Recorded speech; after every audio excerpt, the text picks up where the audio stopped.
It's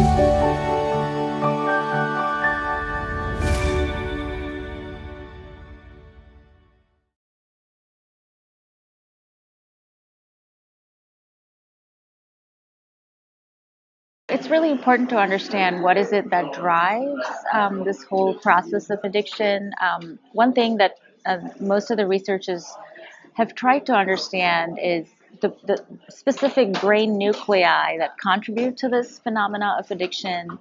And one of the important regions is the hippocampus, and that's a region of the brain that is very important for learning and memory. So you learn very long-term memory situations like what's your name, who are your parents, where do you live, and even short-term memories, for example, what did the drug do to you?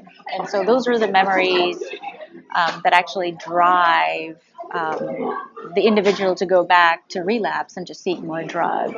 So these neurons that I was talking about really are proliferative and kind of profound in the hippocampus.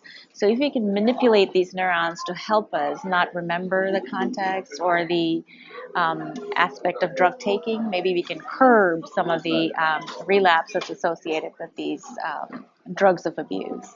Like if you can erase the memories, like I think it'll be nice, but then how can you specifically erase only one type of memory and not erase anything else? So what we do know is as we age between very young adulthood, like children, to adolescents, to young adults, like, people who have initiated working in a working environment, neurogenesis kind of drops. So that said, are younger children more at risk to become addictive is a question that we're trying to ask. There is some clinical data to show that adolescents are the most in terms of the risky population that get addicted.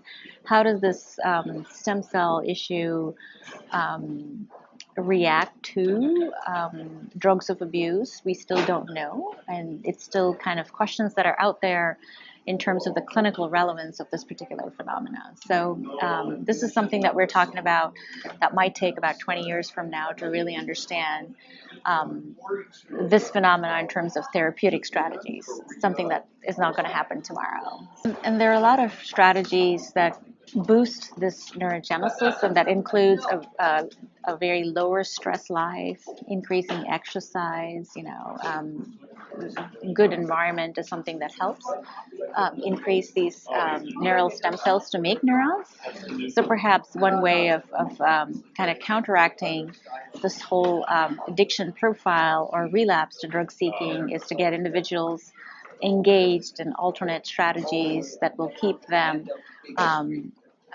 so-called interested in. And one example is an alternate therapeutic strategy being an alternate reinforcer.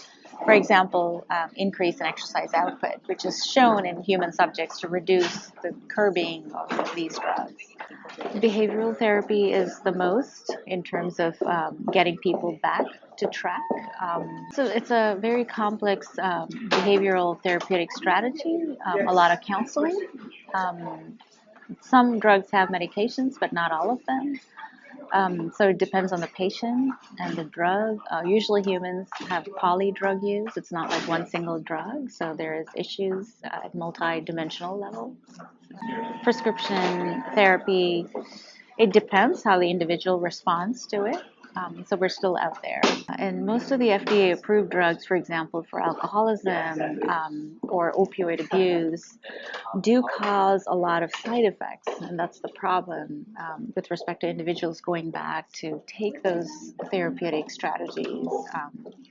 And we need a miracle drug to not have any side effects, but still take away any curbing or craving or anything associated with the drug itself. It is very complicated, but hopefully we have some light at the end of the tunnel and we'll get there eventually.